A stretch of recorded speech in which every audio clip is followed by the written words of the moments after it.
우리 두 분이 없었으면 또 이제 우리 우리 학생 또 앞에 나와서 같이 예배 드릴 뻔했어요. 매주 요즘은 이렇게 한국 사람들이 다낭에 많이 들어오지 않아서 저희들도 예배를 드려야 되니까, 그래서 한 명이 오든 우리끼리 예배를 드리든 그렇게 주일날 예배를 드리고 있습니다. 마가복음 1장 29절에 34절로 아프면 소리를 치려라라는 제목입니다. 회당의 영성에서 가정의 영성으로 라는 소수제를 먼저, 우리는 보통 한 주 잘 지내셨습니까? 편안하냐라는 인사를 기쁜 마음으로 나누지만, 우리의 일상을 조금만 들여다보면 참 불안하고 숨가쁜 일들이 가득합니다. 여기 있으면 일주일 또는 한 달 살이 하러 오시는 한국의 목회자들이나 또는 사역자들이 간혹 있습니다. 여러 가지 현실 상황에서 힘든 부분들을 잠시 내려놓고 쉬고자 오신 분들 가운데 쉬면서도 항상 현장에 대한 걱정과 마음을 놓지 못하는 것을 보게 됩니다. 그래서 같이 있을 때도 전화하고 문자로 확인하고 그러는 모습들을 볼 수가 있었습니다. 우리의 일상을 조금만 들여다보면 불안하고 숨가쁜 일들이 가득합니다. 오늘 본문에 나오는 예수님의 하루도 그랬습니다. 오늘 본문의 이 배경은 가버나움이라는 동네입니다. 예수님은 바로 전까지만 하더라도 가버나움 회당에서 엄청난 말씀을 하시고 귀신을 쫓아내셨습니다. 온 동네가 발칵 뒤집어졌고 예수님의 소문이 사방에 퍼졌습니다. 사역을 마친 예수님은 얼마나 피곤하셨겠습니까? 그래서 예수님은 이 힘을 얻기 위해 야고보, 요한과 함께 베드로와 안드레의 집으로 향했습니다. 그런데 그 집에 들어가자마자 또 문제가 기다리고 있습니다. 베드로의 장모가 심한 열병으로 누워 있습니다. 여기서 우리는 아주 중요한 신앙의 원리를 발견합니다.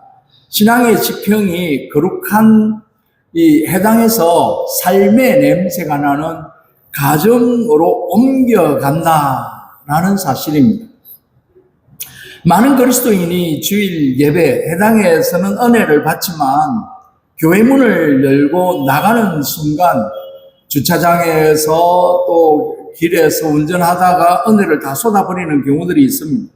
주일의 영성이 매일의 삶으로 이어지지 않기 때문인 것입니다. 하지만 진짜 기적은 예수님을 나의 가장 사적이고 부끄러운 삶의 자리, 내 가정의 자리로 모셔드릴 때 시작이 된다라는 것입니다. 오늘 이 시간 해당에 머물렀던 예수님을 저와 여러분의 무너진 가정과 일상으로 초청하는 은혜가 있어져야 할 것입니다. 본문을 통해 주님이 주시는 세 가지의 은밀한 음성을 듣기를 원하는데, 그 먼저 첫 번째가 주객 전도를 경계하라라는 것입니다. 열심보다 중요한 것은 사명이다라는 것입니다. 베드로의 장모가 났다는 소문이 났습니다. 그날 저녁 해가 질 때 온 동네 병자들과 귀신 들린 사람들이 베드로의 집 앞으로 구름대처럼 몰려들었습니다. 난리가 났습니다. 예수님은 밤늦도록 그들을 고치셨습니다. 제자들은 얼마나 신이 났겠습니까? 우리 선생님이 최고다, 대박이다 하며 어깨가 얼썩했을 것입니다. 그런데 바로 그 다음날 새벽 예수님은 사람들이 자신을 찾기 시작하자 그 모든 인기를 뒤로하고 한적한 곳으로 피하셨습니다. 그리고 제자들에게 어떤 말씀을 하셨냐면, 우리가 다른 가까운 마을들로 가자. 거기에서도 전도하리니 내가 이를 위하여 왔다. 1장 38절에 이야기를 합니다. 예수님은 기적을 행하느라 바빠서 이 땅에 오신 진짜 목적, 다시 말해서 복음을 전하는 사명을 잃어버리지 않으셨다는 것입니다. 만약 예수님이 몰려드는 환자만 고치다가 시간을 다 보내셨다면 그것은 본질을 잃어버린 주객 전도가 되었을 수도 있습니다. 어느 유명한 사진작가가 평생의 꿈이었던 이 아프리카의 위기세를 촬영하기 위해서 수천만짜리 초만원경 이 렌저와 장비를 챙겨서 정글로 들어갔습니다. 몇 날 며칠을 잠도 못 자고 장복 끝에 마침내 전설의 속에 새가 나무가지에 앉았습니다. 작가는 심장이 떨렸고 흥분을 감추고 세트를 미친 듯이 놀렸습니다. 완벽한 각도, 완벽한 빛이었습니다. 정신만고 끝에 호텔로 돌아온 작가는 숨을 헐떡이면서 카메라 메모리 카드를 컴퓨터에 연결했습니다. 그런데 모니터에서 확인하는 순간 작가는 비명을 지르고 말았습니다. 새가 너무 예쁘게 잘 찍혔는데 렌즈에 묻은 아주 작은 먼지 하나를 닦아내지 않아서 모든 사진의 한가운데에 검은 점이 박혀 있는 것입니다. 새를 찍는 일에 너무 눈이 멀어서 정작 사진을 찍기 전에 가장 기본적으로 해야 될 사진작가는 렌즈를 잘 닦는 것입니다. 하다못해 아이들이 셀카를 찍거나 그 폰으로 사진을 찍을 때도 자기 옷에다가 렌즈를 닦고 찍습니다. 사진작가의 기본적으로 가장 먼저 해야 될 일이 렌즈 닦는 걸 잊어버린 겁니다. 주객이 전도된 것이죠. 우리 신앙생활도 이럴 때가 참 많습니다. 주님을 향한 열심히 결국 이 사명을 대신해버렸다라는 것입니다. 왜 교회를 섬기는지 본질을 잃어버리면 일중심적인 사람이 되는 것입니다. 하나님의 마음은 사라지고 봉사만 남으면 마음이 은근히 섭섭해지고 또는 강팍해지기도 하고 또는 뭔가를 대가를 바라기도 하는 상황에 빠지게 되는 겁니다. 목사님이나 장로님이 좀 알아줬으면 좋겠는데 결국에는 그 부분에 시험이 듭니다.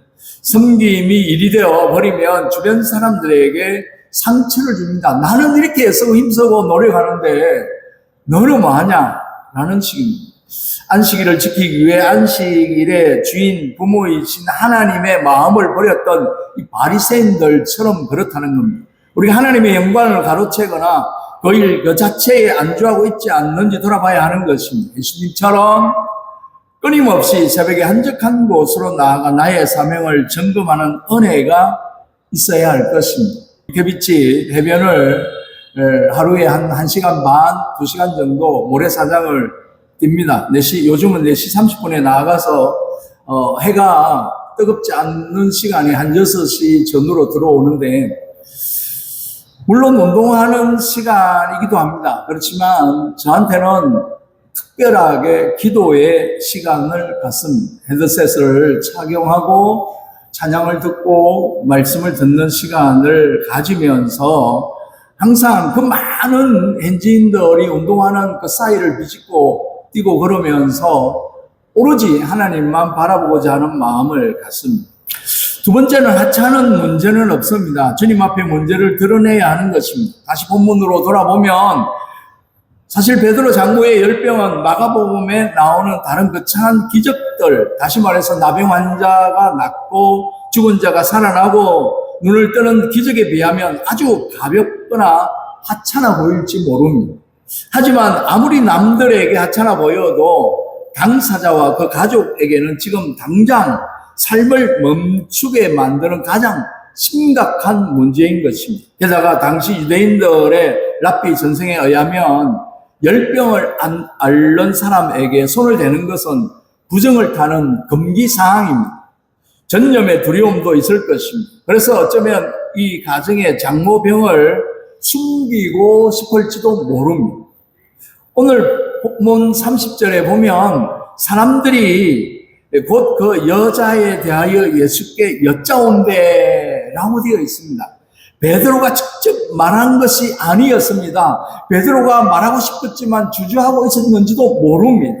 모든 일에 낯설게 좋아했던 베드로였지만 자기 집안에 부끄럽고 미안한 문제 앞에서 머무르거리는지도 모릅니다. 시로 오신 예수님께 이런 사소한 집안일까지 말씀드려도 되나? 그런 생각을 했을지도 모릅니다. 그때 주변에 믿음의 동력자들이 대신해서 예수님께 이야기를 했던 것이 사람들이 곧 그 여자에 대하여 예수님께 여짜왔다, 이야기를 했다, 설명을 했다. 그래서 아프면 소리를 질러라 라는 제목을 택한 것입니다. 제가 알았던 목사님이 여러 결석이 와서 응급실에 실려간 적이 있습니다. 겪어보신 분 있을지 모르겠습니다만 그 목사님 말로는 정말 아이를 낳는 고통과 막먹지 않을까 그렇게 이야기를 했습니다. 허리가 끊어질 것 같고 숨도 못 쉬겠다는 것입니다. 응급실에서 채통 없이 비명을 지르거나 너무 쑥스러워서 침대 시트를 입에 물고 쥐어짜면서 신음소리를 참아냈다는 것입니다. 얼굴은 하얗게 질려가고 식은땀은 비오듯이 쏟아졌다고 했습니다. 그때 검사로 온 의사 선생님이 자신의 모습을 가만히 보더니 툭 던진 한마디를 이야기를 해주는데, 환자님 아프면 소리를 지르세요. 여기서 아프다고 소리를 질러야 간호사든 의사가 빨리 와서 처방을 해줍니다. 참는 게 대수가 아닙니다. 우리는 종종 이런 사소하고 부끄러운 문제를 주님께 기도해도 되나? 다른 사람들은 나라와 민족을 위해서 기도하고 세계 선교를 품고 기도하는데 내 경제적인 문제, 내 자녀의 성격 문제, 학업의 문제, 내 마음에 숨겨둔 엄밀한 여러 가지 것들을 기도해도 될까? 문제를 숨깁니다. 체면 때문에 혹은 예의를 차리느나. 그러나 저와 여러분은 문제는 감추는 것이 아니라 들추어내어서 해결해야 하는 것입니다. 드러내어야 치유가 되는 것입니다. 어릴 적 부모님이 몸에 난 종기를 짜주실 때 얼마나 아픕니까? 잔인해 보이기도 하지만 짜내야 살기에 부모님은 손을 대는 것입니다. 주님과의 깊은 인격적인 관계는 거창한 기적 속에서 갑자기 생겨나는 것이 아니라 내 삶의 세세하고 하찮은 고통을 주님께 아뢰고 그분이 손대시는 것을 경험할 때 사여지는 것입니다. 주님 앞에 저와 여러분의 작은 신음을 숨기지 아니하고 드러내어서 기도하고 구할 때, 간구할 때 하나님의 역사가 일어나게 될 줄로 믿습니다. 그 다음에 세 번째는요, 기적의 목적은 일상으로의 복귀다라는 것입니다. 치유는 사명으로 이어집니다.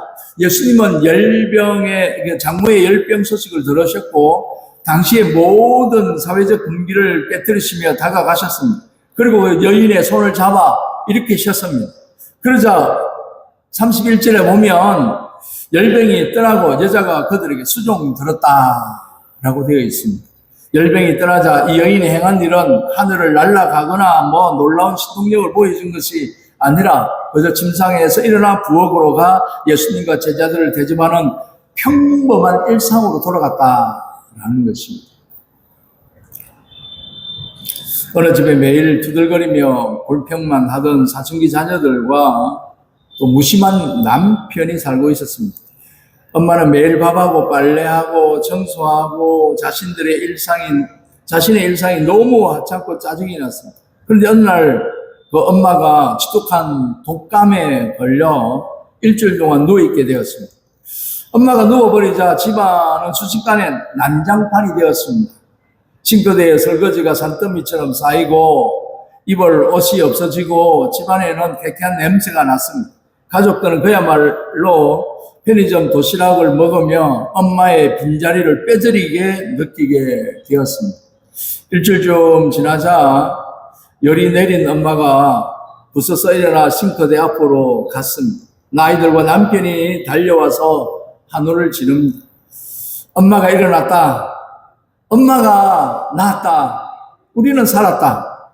엄마는 그저 평소처럼 음식을 만들고 수저를 놓았을 뿐인데 가족들에게는 그 일상 자체가 눈물겹도록 감사한 기적이 되었던 것입니다. 치유의 가장 큰 기적이 무엇이겠습니까? 대단하고 특별한 존재가 되는 것이 아니라 평범한 일상으로 복귀하는 것입니다. 아파서 병원에 누워본 사람만이 이 평범한 하루가 얼마나 큰 축복인지 압니다. 내 발로 화장실을 가고 내 손으로 밥을 먹고 내 가족을 위해 밥상을 차리는 것, 이 사소한 일들이 내 힘으로 안 될 때가 얼마나 많이 있는지 모릅니다. 오늘 본문의 여인은 나음을 입자마자 자기가 할 수 있는 최선의 일인 수종 드는 일을 시작했습니다. 사명은 멀리 있는 것이 아닙니다. 주님께 받은 은혜를 가지고 나에게 주어진 가장 기본적인 일, 가정과 직장과 교회의 기본적인 일상을 믿음으로 살아내는 것이 진짜 사명이다라는 사실입니다. 우리가 신앙생활을 하면서 기쁨이 없다 또는 봉사를 하기 싫다 그런 느낄 때가 있습니다. 그것이 일이 힘들어서가 아니라 주님이 내 손을 잡아 일으켜 주셨던 은혜의 감격을 조금씩 잊어버리고 있기 때문이었습니다. 일상이 기적이 되고 그 일상 속에 주님을 수동드는 복된 사명자가 될 수 있는 저와 여러분이 되시기를 바랍니다. 결론을 내리면 주님의 주권을 믿고 부르짖어야 되지 않을까 그렇게 봅니다. 여러분 또는 저는 목회를 했을 때 참 안타까운 분들이 있었습니다. 마음속에 큰 아픔과 문제를 가지고 있으면서도 의지적 결단을 하지 못해 은혜의 기회를 놓치는 경우들이 있습니다. 다 하나님의 뜻이 있겠지, 알아서 해주겠지 하며 주권을 오해하여 아무것도 하지 않는 분들이 있었습니다. 그러나 참된 신앙은 하나님의 주권을 믿고 맡기기에 오히려 내 입을 열어서 주님께 도움을 구하는 것입니다. 그것이 바로 에레미야 33장 3절에 명확하게 이야기를 합니다. 너는 내게 부르짖으라. 내가 내게 응답하겠고 내가 알지 못하는 크고 엄밀한 일을 내게 보이리라. 우리가 할 일은 작은 신음이라도 주님 앞에 가지고 나와 부르짖는 것입니다. 하나님이 하실 일은 우리가 알지 못하는 엄밀한 기적을 베푸시는 것입니다. 그래서 사도 바울도 빌립보 4장 6절에 7절에 아무것도 염려하지 말고 오직 모든 일에 기도와 간구로 감사함으로 아뢰라 그렇게 이야기를 했습니다. 그리하면 하나님의 평강이 우리의 마음과 생각을 지키실 것이라고 했습니다. 오늘 이 시간 해당에 예수님이 아니라 나의 집에 예수님으로 객관적인 지식의 주님이 아니라 내 손을 잡아 일으키시는 인격적인 은혜의 주님을 저와 여러분이 만나야 할 것입니다. 작은 신음에도 귀를 기울이시고 기적을 베푸시는 하나님의 능력이 오늘 저와 여러분의 일상 가운데에서 가득한 은혜가 있어야 할 것입니다. 아프면 주님 앞에 나아가 소리를 질러야 하는 것입니다. 부르짖고 간구할 때 하나님의 역사가 우리 삶 가운데 놀라운 기적과 같이 있기를 주의 이름으로 축원드립니다. 기도하겠습니다.